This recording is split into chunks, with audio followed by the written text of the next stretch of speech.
Kim Bridgford, thank you for joining us. It's my pleasure to be here. So you've been pretty vocal about your preference for formalism, and some people identify your work as being part of the new formalism. And I've noticed that you write like mostly in sonnets, yeah? I do.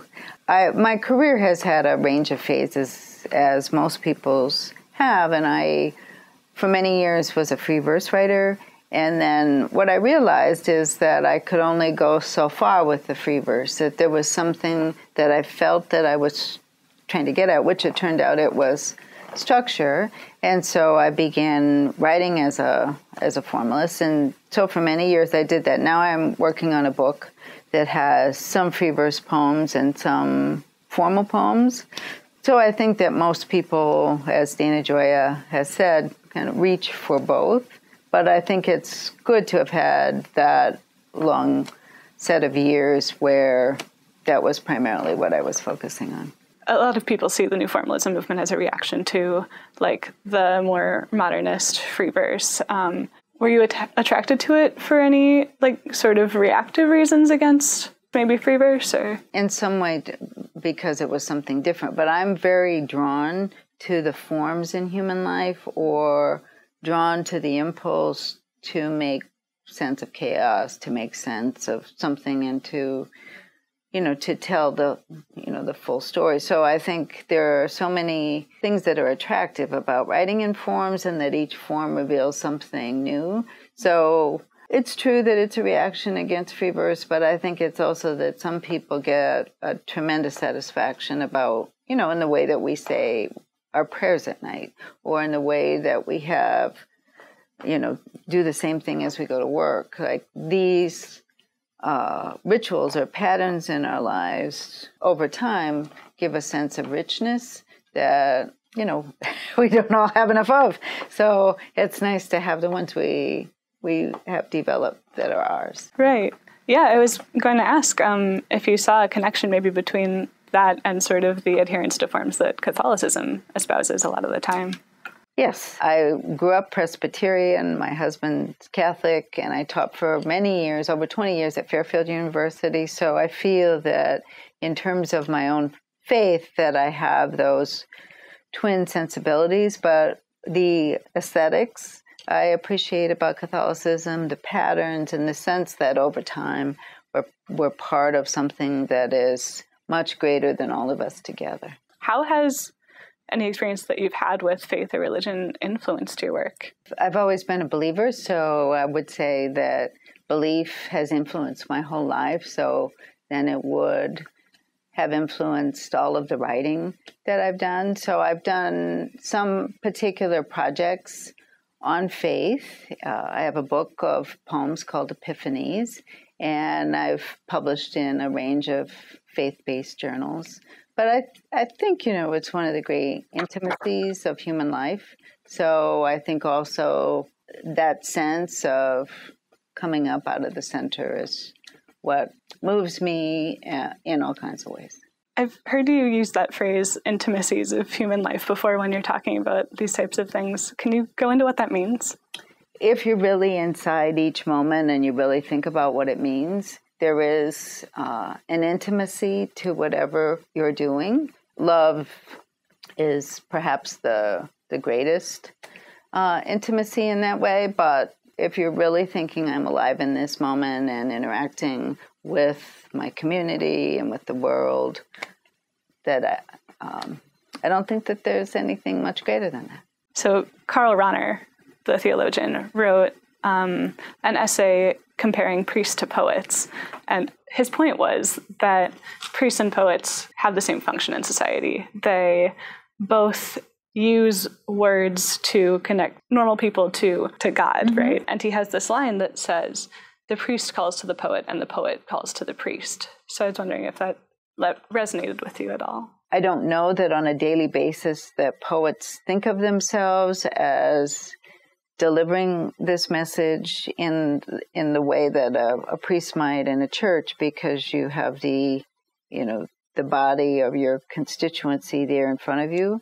But I think it's the hope of a poet. I think that poets do like to feel that what they're doing matters and that they can change the course of people's daily intimacies or people's daily lives and say something that might make it possible for the world to be somewhat new. So you're sort of talking about poets in the third person there, but do you see yourself as part of that? I do. And then there are a lot of different moods. In a much earlier life, I was a stand-up comic. And so, yes, I was. And so that's another sort of thing where you're doing, and you do your performance, and you like to hope that the audience is with you, but in a funny way.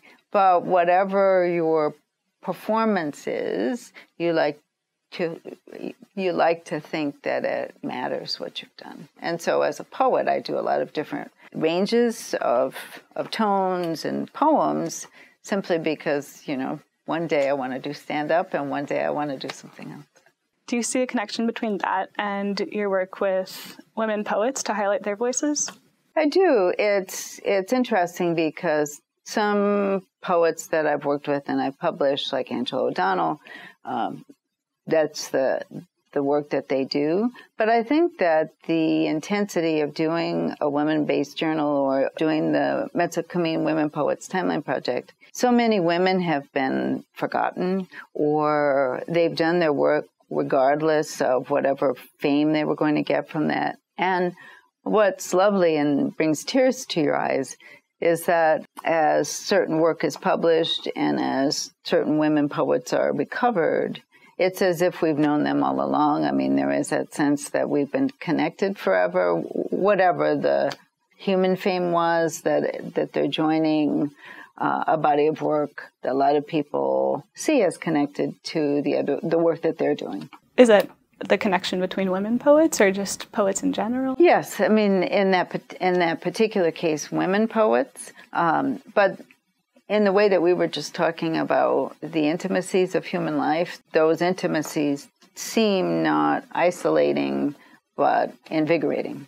So it seems like you spend a lot of time focusing on, raising up sort of minority voices in poetry. I know Metzakameen is probably, your main project. Mm-hmm. Do you aim for any sort of, intersectionality there? Do you aim for, racial minority women? One of our goals, both in the magazine and in terms of the timeline, is to bring in a range of voices of all backgrounds. But the other thing is that the timeline will eventually, it seems so bold to say this, but our goal is to have an essay on every woman poet who has ever lived. So we're at 75. So naturally, there are many we haven't included. So we're going to run into some issues in terms of what if we begin to have many poets from China? What if we begin to have many poets from France? That as the number grows, primarily we've done British and American poets, that it just changes the character of it.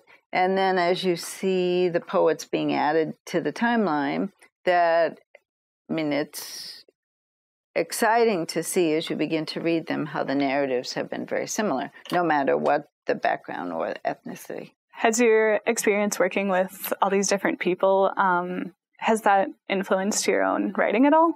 My career has moved more and more toward community-based projects.